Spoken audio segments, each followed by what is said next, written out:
Start करते हैं। सबसे पहले मैं आपकी स्क्रीन पे फाइल अपलोड कर देती हूँ। Just give me a second.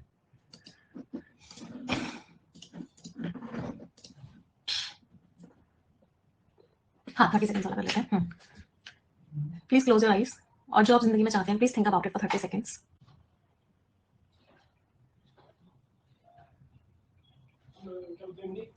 Repeat this line with me. Dear God, dear universe, please help each and every one of us get what we want in life. चलिए start करें।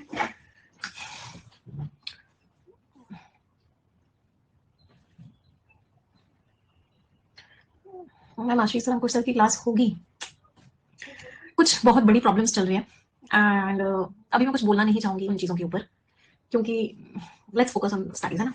पढ़ाई पे focus करते हैं। पढ़ने के लिए आए हैं, मैं पढ़ाने के लिए आई हूँ, तो लेट्स फोकस हियर, ठीक है।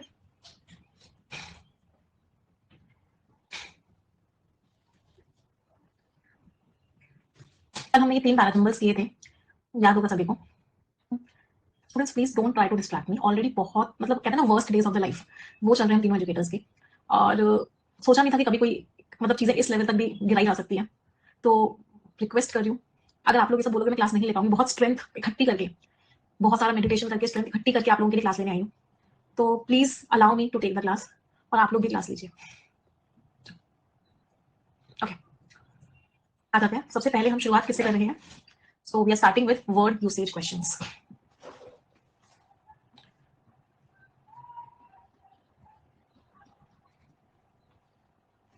करना क्या है आपको, एक वर्ड दिया हुआ है, उस वर्ड के 3 सिनोनिम्स लिखे हुए हैं, आपको बताना है कौन सा वाला सिनोनिम सही है और कौन सा सिनोनिम नहीं है। तो बेसिकली वोकैबुलरी का क्वेश्चन है, बट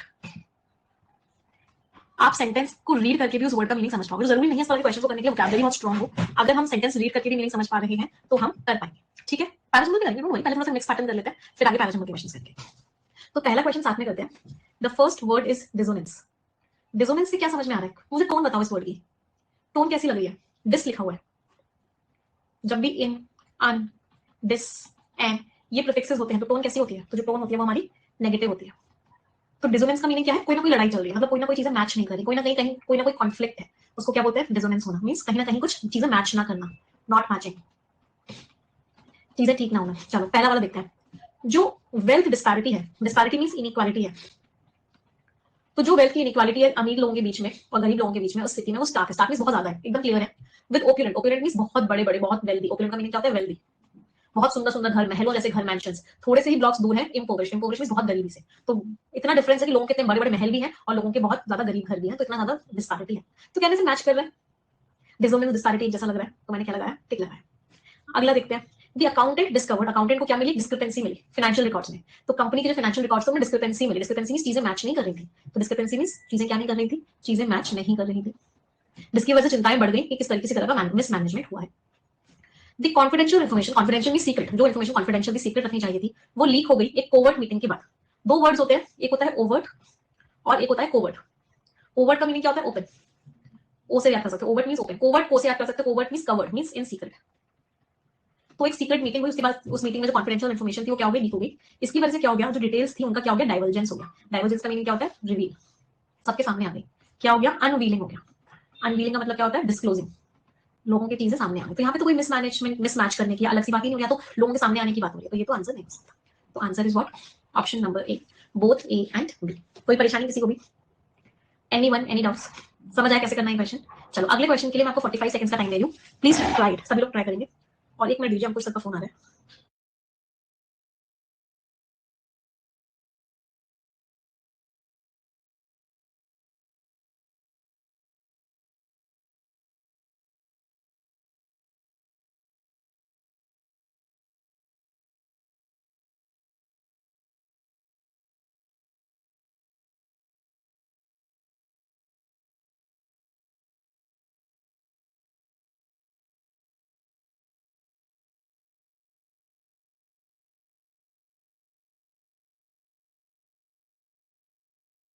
कर लिया सभी ने?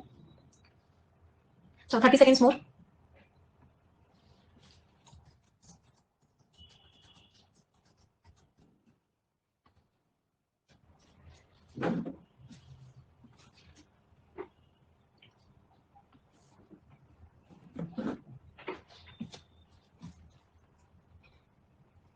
कर दिया घोटाला?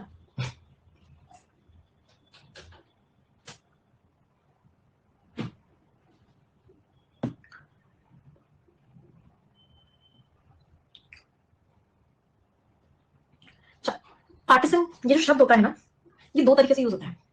ये इसको नाउन की तरह भी यूज करते हैं और इसको हम एडजेक्टिव की तरह भी यूज करते हैं। नाउन का मतलब क्या होता है? जब ये नाउन होता है इसका मतलब होता है ऐसा इंसान जो किसी एक चीज को बहुत ज्यादा सपोर्ट करता है, उसको लगता है बाकी सब गलत है, यही वाली चीज एकदम सही है। ऐसे इंसान को क्या बोलते हैं? ऐसे इंसान को बोलते हैं पार्टिसन। मतलब अ person who supports one idea और समथिंग एक्सेसिवली, हद से ज्यादा, एक्सेसिवली, इन एक्सेस कर सकता है, हद से ज्यादा सपोर्ट करता है वो एक आइडिया, अंधभक्त होता है, उसको बोलते हैं पार्टिसन। जब ये एडजेक्टिव होता है तब इसका मीनिंग भी वही होता है, किसी चीज को बहुत ज्यादा सपोर्ट दिखाना, showing too much support towards something, showing too much support. चलो अब देखते हैं। द रिलीजियस जेलॉट, जेलॉट क्या होता है? पार्टिसन। जो इंसान था वो इतना ज्यादा कमिटमेंट था, अनवेवरिंग मींस ना हिलने वाला, उसका कमिटमेंट इतना ज्यादा अनवेवरिंग था, ना हिलने वाला था अपने फेथ की तरफ, कि वो एक्सट्रीमिज्म पे चला जाता था कि मेरे फेथ वाले लोग ही सब अच्छे हैं, बाकी सब कुछ और है। तो इतना ज्यादा वो उसको लेके क्या था, इतना ज्यादा कट्टर था, राइट। तो जीलॉट बिल्कुल मैच हो गया। उसके जो बाइगॉटेड कमेंट्स थे, बाइगॉटेड कमेंट्स का मतलब क्या है कि वो एक ही चीज की तरफ था, एक ही चीज की तरफ सपोर्ट था, दूसरों के खिलाफ था। तो उसके जो बाइगॉटेड कमेंट्स थे वो एक ही चीज को इतना सपोर्ट कर रहा था। इससे क्लियर हो गया कि उसके प्रेजुडिस व्यूज थे। प्रेजुडिस का मतलब समझ में आ रहा है? इसमें दो रूट वर्ड्स हैं, फ्री का मीनिंग होता है बिफोर और ड्यूड वर्ड का मीनिंग होता है जजमेंट। तो कोई इंसान किसी इंसान को लेके पहले से ही मन में एक जजमेंट बना ले। फॉर एग्जाम्पल किसी इंसान ने जजमेंट बना लिया कि मैथ्स तो लड़कियों की कमजोर होती है, तो ये क्या है? What kind of a behaviour is it? It is prejudiced behaviour. तो प्रेजुडिस व्यूज थे उसके कुछ ग्रुप्स के अगेंस्ट। चलो ये भी मैच हो गया। द क्रिटिसाइजर, क्रिटिसाइजर तो वो होता है जो बुराई करता है किसी चीज की। Someone who speaks negative about something, someone who speaks negative और समथिंग, उसको क्या बोलते हैं? क्रिटिसाइजर। तो जो क्रिटिसाइजर था उसको बड़ा मजा आता था, इस प्रोजेक्ट में ये कमी है, इसमें ये कमी है, वो अच्छा फीडबैक तो देता नहीं था, हमेशा बुराई बुराई करता था। तो क्रिटिसाइजर तो नहीं हो सकता, तो answer is both A and B. कोई परेशानी? Zealot means a person who supports one idea in excess. ये वर्ड कहां से बना है? ये वर्ड बना है जीलस वर्ड से। जीलस वर्ड का मीनिंग क्या होता है? जीलस वर्ड का मीनिंग होता है एक ऐसा इंसान जो किसी चीज को लेके बहुत ज्यादा ही उसके अंदर एनर्जी हो, उस चीज को लेके, मतलब उस चीज को लेके बहुत ज्यादा पैशनेट हो, उसको बोलते हैं जीलस। बट ये पैशनेट, ये पॉजिटिव सेंस में यूज होता है कि आप किसी चीज को लेके बहुत ज्यादा पैशनेट हो, this is use in positive sense. लेकिन ये तो जीलॉट है, ये नेगेटिव सेंस में यूज होता है। चलो नेक्स्ट क्वेश्चन कोशिश करेंगे।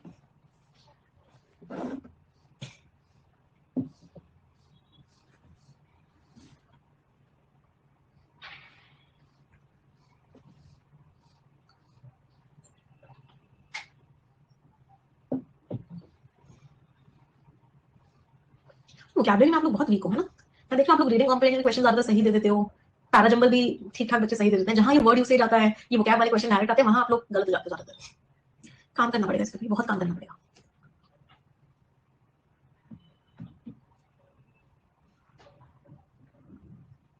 चलो डिसेंट का एक मीनिंग क्या होता है? दो शब्द होते हैं, एक होता है डिसेंट और एक होता है एसेंट। डिसेंट मीन्स नीचे जाना, एसेंट मीन्स ऊपर जाना। तो डिसेंट के सिनोनिम्स क्या हो गए? Plunge, plummet, decrease, decline. Ascent के मीनिंग्स क्या क्या हो गए? ऊपर जाना, सोर, सर्ज, इंक्रीज। हाँ, एक तो ये मीनिंग होते हैं डिसेंट और एसेंट। इन दोनों ही शब्दों को आप किसकी तरह यूज करते हो? नाउन की तरह। चलो अगला डिसेंट का मीनिंग क्या होता है? डिसेंट कैसे पीढ़ी पे पीढ़ी आती जा रही है, उसको भी क्या बोलते हैं? डिसेंट। पहले पर दादाजी, फिर दादाजी, फिर आपके पापा, फिर आप, फिर आपके बच्चे, फिर आपके बच्चों के बच्चे। तो किस तरीके से पूरा का पूरा जो कह सकते हैं फैमिली की जो लीनियज है वो मूव कर रही है, उसको भी क्या बोलते हैं? उसको भी डिसेंट बोलते हैं। That means descent is what? Family lineage. Ma'am हमारे बच्चों तक तो सही था, बट उनके भी बच्चों तक आप ज्यादा ही आगे चले गए। चलो मीनिंग्स देखते हैं। ही डिसाइडेड टू टेक, उसने सोचा एक डेयरिंग, डेयरिंग मींस बहुत ही ज्यादा चैलेंजिंग, उसने प्लंज मार दिया, नीचे चला गया, क्लिफ से, उस पहाड़ के उससे, और पानी में चला गया। चलो मैच हो गया।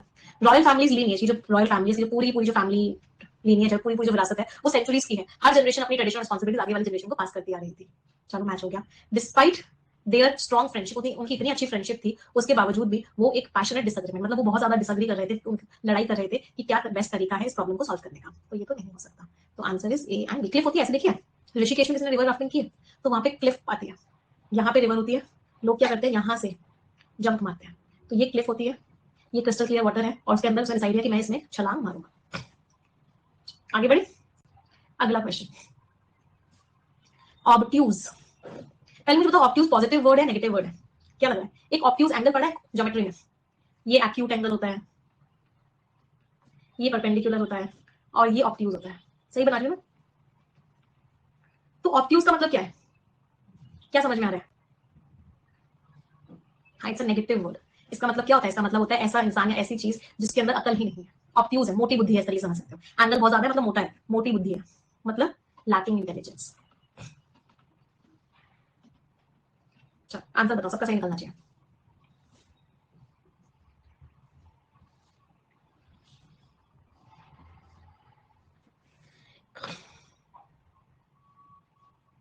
एक्यूट लिखना था मैंने, क्या लिख दिया है एक्टिव।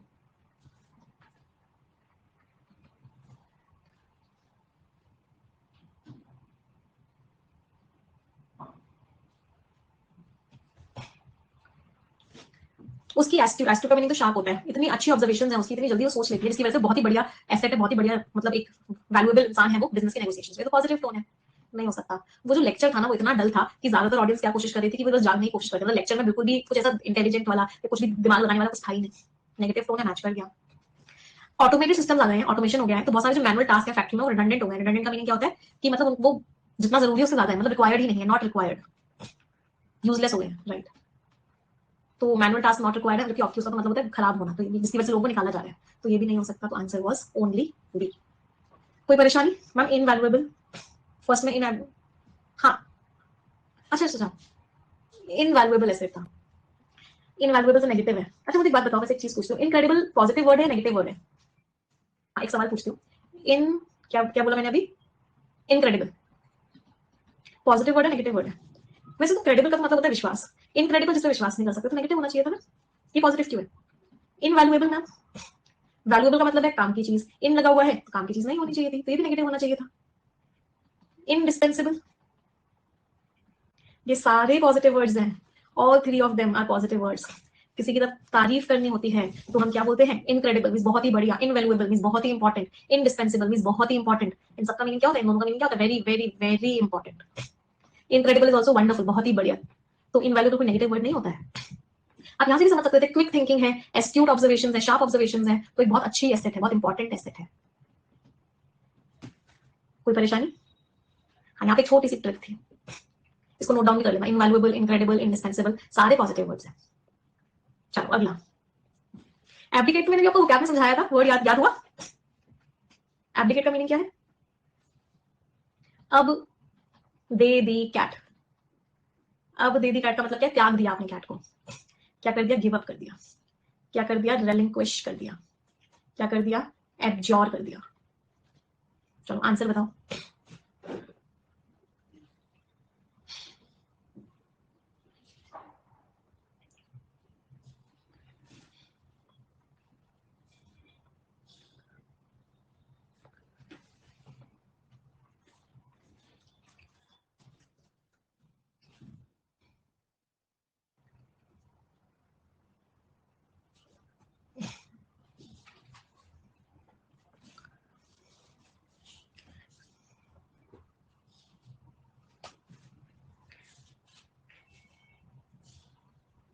एक्चुअली इसके ना दोनों आंसर्स होंगे, इसका ए भी होगा सी भी होगा, answer would be both A and C. हाँ, इसमें ऑप्शन में मिस्टेक था, दोनों ही आंसर्स होंगे।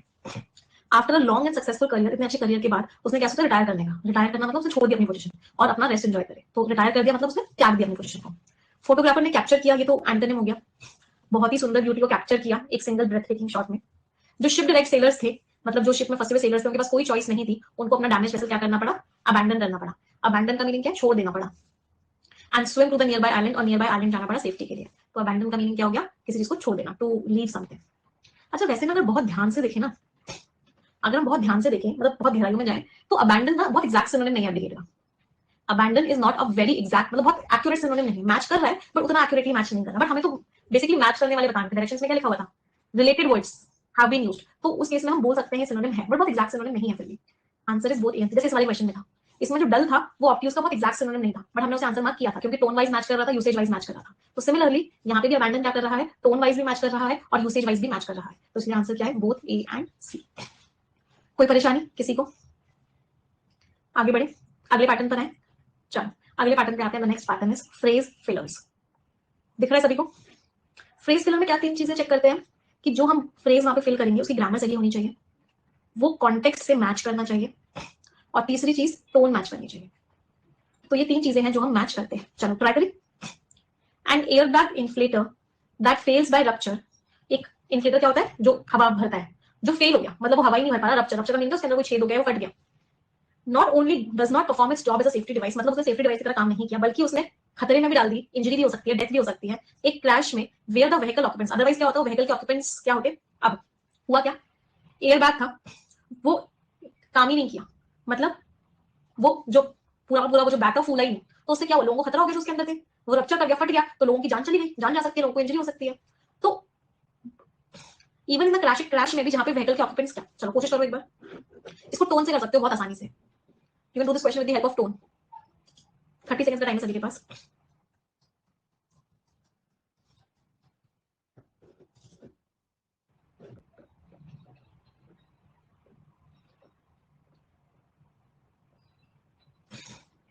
पहले मुझे बताओ यहाँ पे टोन कैसे आएगी। व्हीकल के जो ऑक्यूपेंट्स हैं, मतलब उस व्हीकल में, उसमें जो लोग बैठे हुए हैं, पहली चीज, अगर ये नहीं फटता तो इनको कोई चोट नहीं लगती। ये बात सही थी। अगर ये जो बलून है ये नहीं फटता तो अदरवाइज इनको कोई चोट नहीं होती। वो तो बलून फट गया, इसकी वजह से चोट लगी है। तो क्या मैं कह सकती हूँ एक ही ग्रामर भी सही है, एक का कॉन्टेक्स्ट भी सही है और टोन भी सही है, कि अगर ये बलून नहीं फटता तो इन लोगों को कोई चोट नहीं लगती। चलो, जो ऑक्यूपेंट्स हैं, जो लोग हैं इसके अंदर जो बैठे हुए हैं, वो क्या है, आर प्रॉपरली रेस्ट्रेन्ड। क्रैश में जो ऑक्यूपेंट्स है वो क्या है, रेस्ट्रेन्ड हो गए, इसके अंदर बैठे हुए तो इसी के थ्रू फंस गए। बट रेस्ट्रेन कैसे हो गए, फंस कैसे गए, ये तो मैच ही नहीं कर रहा, कॉन्टेक्स्ट ही मैच नहीं कर रहा कि व्हीकल ऑक्यूपेंट्स जो है और प्रॉपरली ढंग से अच्छी तरीके से रेस्ट्रेन्ड है। टोन भी मैच नहीं कर रही। यहाँ पे टोन क्या आएगी, यहाँ पे टोन नेगेटिव आएगी, या फिर कोई कॉन्ट्रास्ट कैटेगरी का कनेक्टर लगेगा तो पॉजिटिव आ जाएगी। तो ये कॉन्ट्रास्ट था तो इसलिए टोन यहाँ पे पॉजिटिव आ गई, तो ये तो मैच कर गया।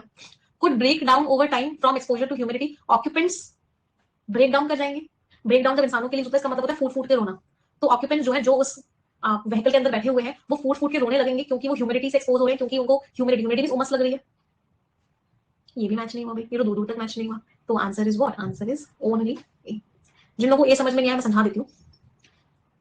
क्या लिखा हुआ था कि अगर कोई क्रैश होता है तो जो लोग उसके अंदर बैठे हुए हैं, चलो, उनके साथ कुछ गलत होगा, इसका मतलब समझ में आ रहा था नेगेटिव टोन आएगी।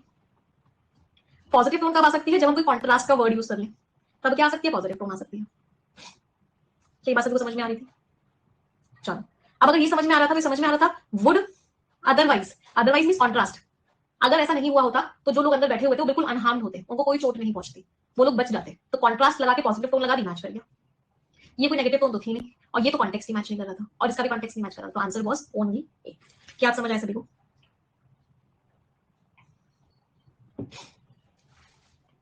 आगे बढ़े, चलो नेक्स्ट क्वेश्चन। इसको टोन से करना। पहले मुझे टोन बताओ।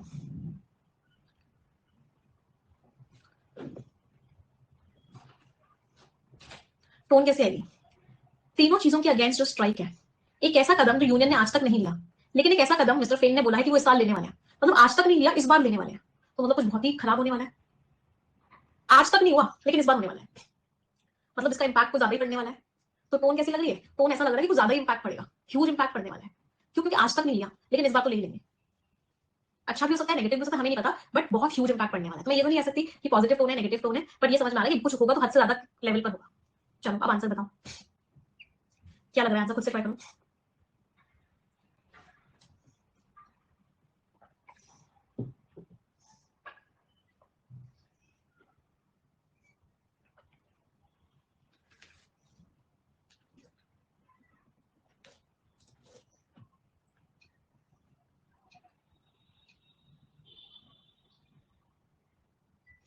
हाँ जी, इसका बहुत ही नोटिसेबल, बहुत बड़ा इंपैक्ट पड़ेगा पूरी यूएस इकोनॉमी पे। ये एक अनप्रेसिडेंटेड होगा, unprecedented means never happened before. ये एक ऐसा कदम होगा जो पहले कभी नहीं हुआ होगा, जो पूरी पूरी इंडस्ट्री के तरीके को चेंज कर देगा, बड़ा इंपैक्ट पड़ने वाला है। ये एक सीस्मिक मींस बहुत बड़ा शिफ्ट डालेगा लेबर लैंडस्केप में, मतलब लेबर पूरा पूरा एनवायरमेंट में बहुत बड़ा शिफ्ट कर देगा ये, जिसका इंपैक्ट बहुत ज्यादा होगा वर्कर्स के लिए भी और एम्प्लॉयर्स के लिए भी। तीनों में ही मेंशन है कि ह्यूज इंपैक्ट पड़ेगा। तो answer is what, option number E, all of A B and C. अब पता है ये पैराफिलर्स में हमेशा प्रॉब्लम आती है। बहुत सारे बच्चों को लग रहा होगा कि मैम यूएस कैसे आ गया, बहुत सारे बच्चों को लग रहा होगा मैम इंडस्ट्री कैसे आ गई, बहुत सारे बच्चों को लग रहा होगा लेबर कहां से आ गई। इसके लिए आपको एक चीज समझनी है, वो क्या है, ये फिलर्स के क्वेश्चंस हैं। ये आपको ऐसे समझ में आएगा, मैंने आपको सेंटेंस दिया, Ram is a very good boy, और मैंने यहाँ आपको फिलर दिया, आपको बताना क्या आएगा। मैंने बोला Ram's sister is also very nice. B में मैंने लिखा राम वर्क्स वेरी हार्ड। मैंने सी में लिखा Ram is known to be a very kind person. अब बताओ तीनों आ सकते हैं, बिल्कुल आ सकते हैं तीनों। क्या ये सवाल आएगा सिस्टर कहां से आ गई, या फिर मेहनत करने की बात कहां से आ गई, या काइंडनेस की बात कहां से आ गई। आपको ये समझने की जरूरत है कि बेटा ये रीडिंग कॉम्प्रिहेंशन नहीं है, जहां पैसेज में जो लिखा हुआ है वही आएगा। ये फिलर का क्वेश्चन है। फिलर का मतलब ही ये होता है जो नहीं लिखा हुआ है वही आपको लिखना है। समझ में आ रहा है। तो बस हमें तीन चीजें क्या मैच करनी है, टोन, कॉन्टेक्स्ट और ग्रामर। टोन मैच कर रही है, इसकी भी पॉजिटिव टोन थी, तीनों की पॉजिटिव टोन थी। कॉन्टेक्स्ट मैच कर रहा है, राम के बारे में बात हो रही थी, राम के बारे में ही बात हो रही थी। ग्रामर सही है सबकी, हाँ सबकी ग्रामर सही है, तो इसका मतलब है तीनों के तीनों आ सकते हैं। क्लियर सभी को? कॉन्टेक्स्ट का मतलब होता है ऐसा ना हो कि हम बात कर रहे हैं इंडिपेंडेंस डे की और अचानक से जो बाइडेन आ गए, ऐसा नहीं होना चाहिए। टॉपिक मोर और लेस सेम रहना चाहिए। क्लियर? समझ आया पैराफिलर का क्वेश्चन? ढोलू जी भी आएंगे अभी। चलो अब पैराफिलर में एक डिफरेंट पैटर्न करते हैं। अभी हमने सिंगल ब्लैंक वाले पैराफिलर्स करे, अब हम क्या करेंगे, डबल ब्लैंक्स वाले, डबल फिलर्स वाले करने वाले। ठीक है, चलिए एक जगह वर्ड आएगा और एक जगह पूरा का पूरा लाइन आएगा। पहले आप ट्राई करिए फिर मैं समझाऊंगी।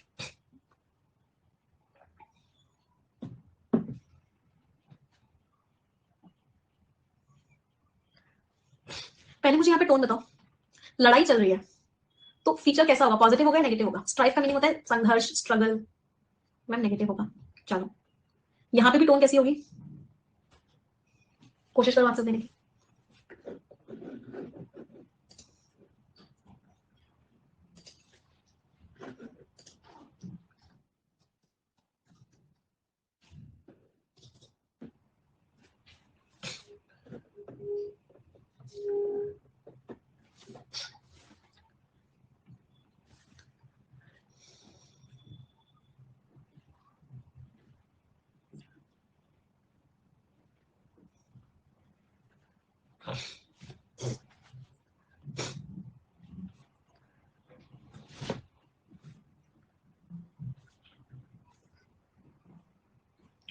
आज का महापापी अवार्ड जाता है जिन बच्चों ने इसको आंसर मत किया है। इतने दिनों से मैंने महापापी अवार्ड नहीं दिया, बट आज मुझे देने का मन कर रहा है, हाँ सी वालों को, जिन्होंने इसको आंसर मत किया है। चलो देखते हैं। वन ऑफ द मोस्ट, सबसे ज्यादा डिस्कंसर्टिंग, परटर्बिंग, अनसेटिंग, सबका मीनिंग क्या होता है, परेशान करने वाला। तो फर्स्ट वाले ब्लैंक में तो तीनों आ सकते थे। तो सबसे ज्यादा वो चीज जो हमें लगातार परेशान कर रही है, मतलब वही हम कह सकते हैं। तो जो हमें लगातार परेशान कर रही है किस चीज में, ये जो लड़ाई चल रही है इस रीजन में, ये क्या है, सबसे परेशान करने वाला एक फीचर क्या है? चलो सबसे ज्यादा परेशान करने वाला ये फीचर है, one of the problems that we face. एक प्रॉब्लम्स में से वो प्रॉब्लम जो हम फेस करते हैं, यहां पे कुछ लिखना है तो क्या हम कह सकते हैं यहाँ पे वो प्रॉब्लम आएगी जो हम फेस कर रहे हैं। One of the problem that, थोड़ा सा ग्रामर समझा रही हूँ, गहराई में जा रही हूँ, समझना। One of the problem that students face, एक प्रॉब्लम जो बच्चे फेस करते हैं, यहाँ पे वो प्रॉब्लम आएगी इज लैक ऑफ मोटिवेशन। वो प्रॉब्लम है कि मोटिवेशन की कमी है। तो जब हम किसी प्रॉब्लम की बात कर रहे हैं तो यहाँ पे समझ में आ रहा है कोई ना कोई वर्ब का आना जरूरी है। ये प्रॉब्लम कोई, यहाँ पे आप कोई एडिशनल इन्फॉर्मेशन नहीं लगा सकते। यहाँ पे आपको क्या करना पड़ेगा, यहाँ पे आपको कुछ ना कुछ मेन इन्फॉर्मेशन लिखनी पड़ेगी। वर्ब भी नहीं कहूंगी मैं कि डायरेक्ट वर्ब आए, पर यहाँ पे कुछ मेन इन्फॉर्मेशन आनी चाहिए। यहाँ पे आप एडिशनल इन्फॉर्मेशन से काम नहीं चला सकते। क्या बात समझ में आ रही है? Is this thing clear to everyone? चलो इसको दूसरी तरीके से समझते हैं। ये मैंने इज लगाया वर्ब, इस वर्ब के आगे कोई नाउन या प्रोनाउन आना चाहिए। इसको दूसरी तरीके से समझते हैं। इसके आगे कोई नाउन या प्रोनाउन आना चाहिए, मतलब उस प्रॉब्लम के बारे में हमें बात करनी होगी। तो एक फीचर क्या है, एक फीचर है कि सिविल सोसाइटी सक्षम नहीं है उस काम को करने में। एक प्रॉब्लम क्या है, प्रॉब्लम ये है कि लोग जो है रिलक्टेंस है, रिलक्टेंस मींस अनविलिंग है उस काम को करने में। एक प्रॉब्लम क्या है, प्रॉब्लम है one of the most worrisome features of the ongoing ethnic strike remains with the ethnization of law enforcement। मतलब remains के आगे with लगा दिया, मतलब ये भी एडिशनल इन्फॉर्मेशन है। ये भी वर्ब की थर्ड फॉर्म से स्टार्ट हो रही है, ये भी एडिशनल इन्फॉर्मेशन हो गई अगर हमने ये लगाया। मतलब मेन प्रॉब्लम ही नहीं बताई गई, जिस बारे में टॉपिक था, जिस बारे में सब्जेक्ट था, वही नहीं बताया गया। ये बात समझ में आ रही है सभी को? तो एक नजरिया तो ये था इसको समझने का। दूसरा नजरिया क्या था, दूसरा नजरिया ये था कि जो प्रॉब्लमैटिक फीचर है, अगर आप इसको कॉन्टेक्स्ट वाइज भी चेक करोगे ना, कॉन्टेक्स्ट वाइज भी सही नहीं है, ग्रामर वाइज तो गलत है ही है, कॉन्टेक्स्ट वाइज भी मैच नहीं कर रहा। कैसे कॉन्टेक्स्ट वाइज मैच नहीं कर रहा? कि एक चिंता वाली बात, ऐसी बात जो हमें चिंता दे रही है, वो क्या है, वो है लॉ एनफोर्समेंट को एक्सरसाइज किया जा रहा है। मतलब लॉ जो है ग्रुप्स के हिसाब से लगाया जा रहा है, added by their ethnic affiliations. ये जो देयर सब्जेक्ट है, सॉरी देयर जो एडजेक्टिव है, इसका कोई नाउन नहीं है इसमें। किसके एफिलिएशंस, मतलब देयर मतलब यहाँ पे किसके लिए, जो लोगों के लिए। जिन लोगों को नहीं समझ में आएगा फिर से समझा देती हूँ, इजी तरीके से समझा दो, थोड़ा सा डिफिकल्ट वे में लगेगा। अगर यहाँ पे मैंने देयर लिखा है तो क्या समझ में आ रहा है, इस देयर का नाउन होना चाहिए यहाँ पे। चलो इसको आसान तरीके से समझते हैं, उस तरीके से मत समझो, इस तरीके से समझो। अगर यहाँ पे देयर लिखा है तो इस ब्लैंक में उस देयर का नाउन होना चाहिए। ये बात सभी को समझ में है? तो देयर का नाउन ये रहा रिप्रेजेंटेटिव्स, देयर का नाउन ये रहा पीपल। इसमें कहां है देयर का नाउन? इस तरीके से भी समझ सकते थे। तो आंसर क्या हुआ, यहाँ पे ए बी सी तीनों आ सकते हैं, बट यहाँ पे सिर्फ और सिर्फ ए और बी आएगा। देयर भी एडजेक्टिव, प्रोनाउन नहीं एडजेक्टिव है। प्रोनाउन क्या होता है, प्रोनाउन होता है देयर्स, ये प्रोनाउन होता है और ये एडजेक्टिव होता है। क्लियर सभी को? थोड़ा सा डिफिकल्ट है बट क्या समझ में आ रहा है? हर क्लास में इजी नहीं करवाऊंगी, कल वाली क्लास में थोड़ा सा लेवल डाउन रखा था, आज वाली क्लास का थोड़ा सा लेवल अप है, तो हम मिक्सचर करेंगे कि प्री और मेंस दोनों की तैयारी हो साथ के साथ। स्ट्राइक का मीनिंग होता है जो लड़ाई चल रही है, उसको बोलते हैं स्ट्राइफ। एथनिक का मीनिंग है जो ग्रुप के बेसिस पे, ग्रुप के बेसिस में लोग डिवाइड हो गए और आपस में लड़ाई कर रहे हैं, उसको बोलते हैं एथनिक स्ट्राइफ। चलो, पेट्रोलिंग, डिस्कंसर्टिंग, अनसेटलिंग, तीनों का मीनिंग होता है चिंता क्रिएट करने वाली चीज, परेशान कर देने वाली चीज। ट्रांसेंड का मीनिंग होता है मूव बियॉन्ड, किसी चीज को, किसी चीज के परे चले जाना, उसको बोलते हैं ट्रांसेंड कर जाना। तो लोग चाहते ही नहीं है कि अपने ग्रुप से जो रिलेटेड है उसको परे चले जाए, मतलब अपने ग्रुप को छोड़ने के लिए तैयार नहीं है और शांति की तरफ काम करने को तैयार नहीं है। लोग क्या है, रिलक्टेंट है। लोगों के अंदर क्या है, उनके रिप्रेजेंटेटिव्स के अंदर क्या इनेबिलिटी है, कर ही नहीं पा रहे, ग्रुपिज्म खत्म ही नहीं कर पा रहे। Reluctance means unwillingness, transcend means move beyond, उसको छोड़ के उसके परे चले जाना। अगला ट्राई करेंगे। एफिलिएशन मींस जिस ग्रुप से आप अपने आप को एसोसिएटेड मानते हो वो आपका एफिलिएशन होता है।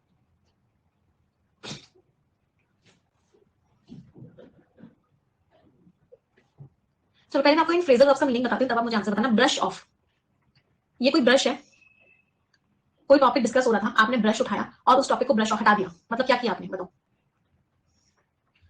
कीप असाइड मींस इग्नोर कर दिया, झाड़ू मार दी उस पर, राइट, इग्नोर कर दिया। चलो अगला है ब्रोकन ऑफ। आपका इसके साथ कोई रिश्ता था, दोनों को एक तार में बांधा हुआ था, आपने क्या किया, इस तार को ब्रेक ऑफ कर दिया। क्या मीनिंग समझ में आ रहा है? उस रिश्ते को क्या कर दिया, खत्म कर दिया, राइट, एंडेड। चलो अगला है कैरी ओवर। कैरी ओवर का मीनिंग क्या समझ में आ रहा है? आपके पापा ने आपको बोला था कि तुझे ये 10 पेज मुझे टाइप करके देने हैं, आपने पहले दिन में 5 पेज टाइप किए, फिर आपने बाकी के 5 दिन अगला जो काम है कैरी ओवर कर दिया अगले दिन के लिए। कैरी ओवर कर दिया अगले दिन के लिए मतलब क्या किया आपने, आप उसको अगले दिन पे कर लो, कंटिन्यू, कंटिन्यू किया आगे के लिए, अगला दिन, अगला महीना, अगला साल, कुछ भी हो सकता है, कंटिन्यू फर्दर कर सकते हैं। चलो अब आंसर बताओ मुझे, सबका सही निकलना चाहिए, किसी का गलत नहीं होना चाहिए क्वेश्चन।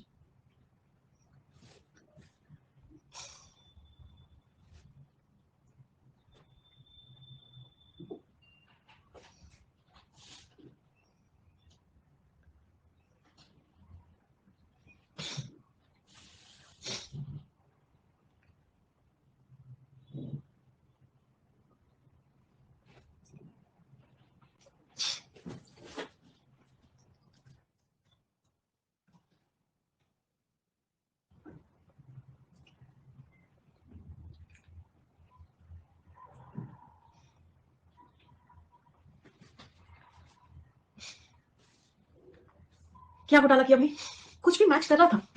पहले मुझे ये बताओ, क्या इतनी सी भी कोई भी चीज मैच कर रही थी? जो सिविल सोसाइटी ऑर्गेनाइजेशंस हैं, हैव, चलो मान लिया इन्होंने इग्नोर कर दिया। जो फ्रेंजी है, फ्रेंजी का मीनिंग क्या होता है, एक तरीके से बहुत ज्यादा अनकंट्रोल्ड बिहेवियर जो हो गया है। फ्रेंजी क्या होता है, अनकंट्रोल्ड बिहेवियर। तो सिविल सोसाइटी ऑर्गेनाइजेशन से, चलो एक बार को मान लिया ब्रश ऑफ लिखा मैंने, इन्होंने इग्नोर कर दिया हेट्रेड को, जो नफरत है उसको इग्नोर कर दिया, partially as a result of the persistent trauma. Persistent means continuous, लगातार जो ट्रॉमा हो रहा है, जो प्रॉब्लम हो रही है, stemming, stemming means originating, violence से ट्रॉमा हो रहा है, तो वो इग्नोर करेंगे क्या उस चीज को? अगर कोई चीज आपको परेशान कर रही है तो क्या उसको इग्नोर किया जाएगा? क्या मैं कह सकती हूँ ये दोनों कभी भी साथ में आंसर नहीं हो सकते? टोन अलग अलग है, अगर आप किसी को इग्नोर करोगे इसका मतलब आपके ऊपर कोई इंपैक्ट नहीं पड़ेगा, तभी आप इग्नोर करोगे। यहाँ पे लिखा हुआ है हद से ज्यादा इंपैक्ट पड़ रहा है इसलिए इग्नोर कर दिया, क्या ये हो सकता है, मैच कर सकता है? थोड़ी सी हाई लेवल क्वेश्चन, तो बहुत सारी अंडरस्टैंडिंग लगेगी।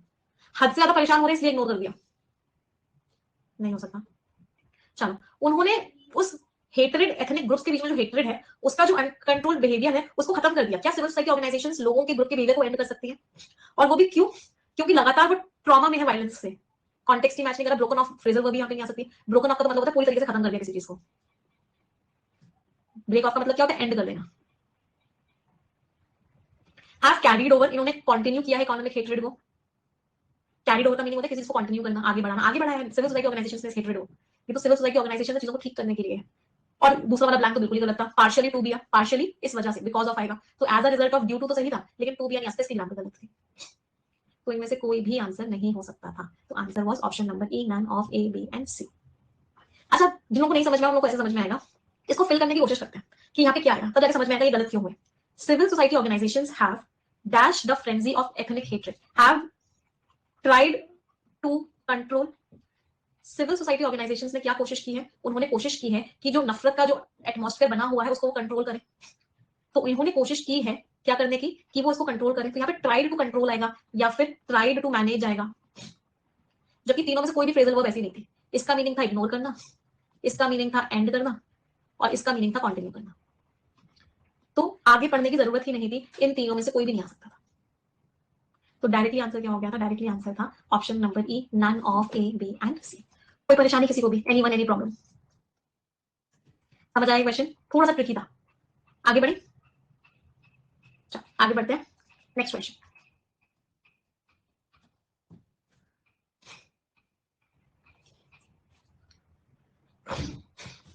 ये सब ठीक कर लो। Frenzy is uncontrolled behaviour.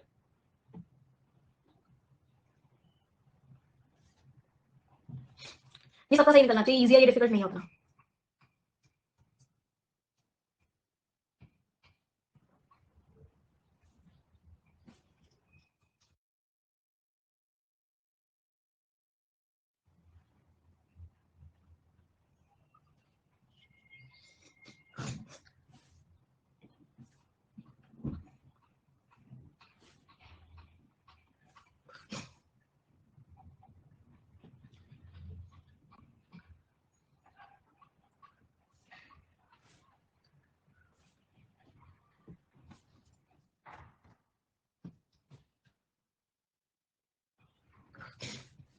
ये क्यों गलत किया? हिस्ट्री सजेस्ट, हिस्ट्री बताती है कि एक breakthrough means achievement, success, leap means achievement. ये तो सबका सही होना चाहिए था, इसमें क्या घोटाला किया अभी? अचीवमेंट, अचीवमेंट कब हो सकता है? चीजें अच्छी कब हो सकती है? चीजें तब अच्छी होंगी जब लीडरशिप में कोई पार्शियलिटी नहीं होगी और सब आपस में बातचीत करेंगे। Civic dialogue, civic dialogue means आपस में बातचीत होगी, सिविल सोसाइटी की भी और पॉलिटिकल रिप्रेजेंटेटिव्स की भी। तो अचीवमेंट तभी कुछ मिलेगा जब क्या होगा? जब सब आपस में बातचीत करेंगे। क्या अचीवमेंट तब होगा जब सिविल सोसाइटी ग्रुप उन लोगों को सपोर्ट करेगा जो वायलेंस कर रहे हैं? बताओ, क्या वायलेंस होगा तब जाके उनको सपोर्ट मिलेगा जो लोग वायलेंस कर रहे हैं, तब जाके अचीवमेंट होगा? तो उल्टा लिखा हुआ है, बिल्कुल नेगेटिव क्यों है? तो बी तो किसी हालत में नहीं हो सकता। क्या अचीवमेंट तब होगा? Through non partisan leadership, non partial leadership होगी and arms wielding people. Arms wielding people का मतलब क्या हो गया? वो लोग जिनके पास क्या है? जिनके पास वेपन्स है। तो वेपन्स वाले लोगों के थ्रू अचीवमेंट आएगा। ये भी बिल्कुल उल्टा है। विल्डिंग वर्ड का मीनिंग क्या होता है? विल्डिंग वर्ड का मीनिंग होता है होना, पास में होना। तो आर्म्स विल्डिंग पीपल, जिन लोगों के पास हथियार हैं, उन लोगों के थ्रू अचीवमेंट होगा। बिल्कुल उल्टा लिखा हुआ है, ये भी नहीं हो सकता। ये क्यों गलत किया आप लोगों ने? नहीं, आज मुझे बताओ, ये वाले क्वेश्चन का तो मुझे जवाब जानना है। तो इजी था, ये तो डिफिकल्ट नहीं था। मैं मान सकती हूँ लास्ट वाला डिफिकल्ट था। तो answer is what? Answer is only A. Arms wielding जिनके पास हथियार है उनको बोलते हैं arms wielding people.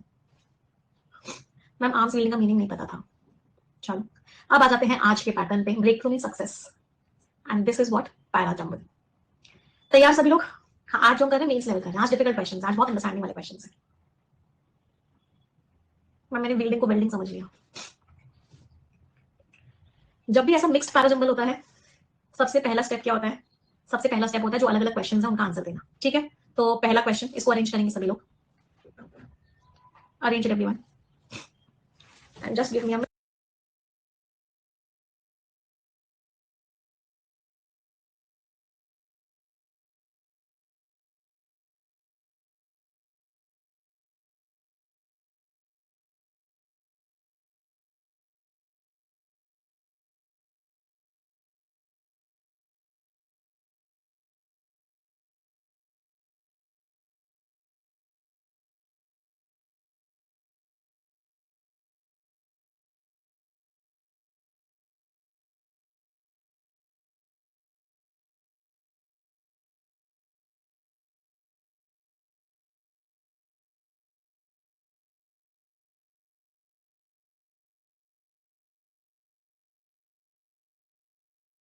Done everyone?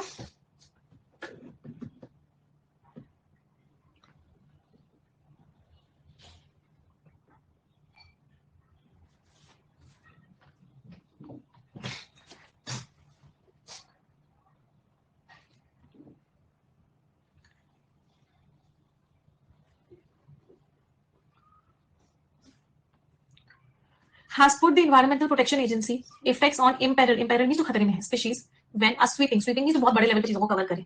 a sweeping legal settlement एक अप्रूव्ड स्टडी जो इस हफ्ते ही अप्रूव हुआ है। तो पहले तो मुझे बताओ, एक लीगल सेटलमेंट ने इस एजेंसी को, has put the agency, एक तो आर और टी का पेयर था, ये पेयर सभी ने बना लिया था कि इस लीगल सेटलमेंट ने इस पूरी एजेंसी को पुट किया है किस पे? On a binding path. एक पाथ है उस रास्ते पे डाल दिया, मतलब रास्ता फॉलो करवा रहा है। तो पी और एस का कॉम्बिनेशन था, तो ये ऑप्शन एलिमिनेट हो गया। आगे, टू डू समथिंग, कुछ ऐसा करने की बोल रहा है। इट हैज के साथ वर्ब की थर्ड फॉर्म आएगी। इट हैज डेयरली डन बिफोर, इसने किया ही नहीं है पहले। हैज डन, तो हैज का कॉम्बिनेशन किसके साथ था? यू के साथ था, एस और यू था, तो ये भी एलिमिनेट हो गए। एडिक्वेटली कंसिडर द, अच्छे से कंसिडर करो द। अब यू के बाद टी आएगा, यू के बाद क्यू आएगा। द इट तो नहीं हो सकता, द इट इसका मतलब यू के बाद टी तो नहीं आ सकता, ये भी एलिमिनेट हो गया, द इफेक्ट्स हो सकता है, राइट। तो answer is what, answer is option number D. कितने लोग का ठीक निकला? I hope many of you. इसको पूरा चेक भी कर लेते हैं, चेक करना हमेशा इंपॉर्टेंट होता है। तो एक बहुत ही बड़े लेवल के जो सेटलमेंट हुआ, जो अप्रूव हुआ इस हफ्ते, उसमें एनवायरमेंटल प्रोटेक्शन एजेंसी को एक रास्ते पर डाला है, ऐसा रास्ता जो उसने पहले कभी नहीं किया है। क्या रास्ता है कि आप इफेक्ट्स को कंसीडर करो जो उन स्पीशीज के हैं जो खतरे में है, जब आप क्या कर रहे हो, जब आप पेस्टिसाइड्स को इवैल्यूएट कर रहे हो और कुछ ना कुछ कदम उठाओ उनको प्रोटेक्ट करने के लिए। बिल्कुल मैच हो गया, आंसर इज डी। क्लियर सभी को? चलो अगले क्वेश्चन पर आते हैं। ये हमें पैसेज करना पड़ेगा तभी हम कर पाएंगे। पहले पैराजंबल को सॉल्व करते हैं, फिर उसके बाद ही रीडिंग कॉम्प्रिहेंशन वाला पार्ट करेंगे। पैरल भी खतरे में होगा, बहुत प्यारा पैसेज है, मजा आ जाएगा करके। अब इतने सारे जो कॉन्सेप्ट्स है ना, इतनी सारी रीडिंग्स पे जरूर होगी, क्योंकि रीडिंग कॉम्प्रिहेंशन के लिए पैराजंबल भी है। करेक्ट? 3 4 5 6 7 स्टेटमेंट्स हैं।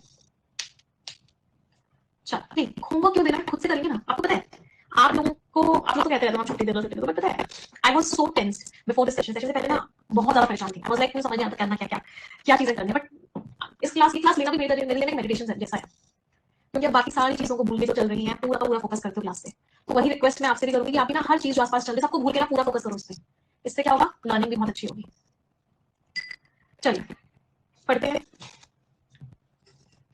कोई सेंटेंस फिक्स है क्या? स्टेटमेंट ए फिक्स्ड है, statement A is the third statement. चलो सभी के पास 4 मिनट का टाइम है, पहले आप ट्राई करोगे फिर मैं समझाऊंगी।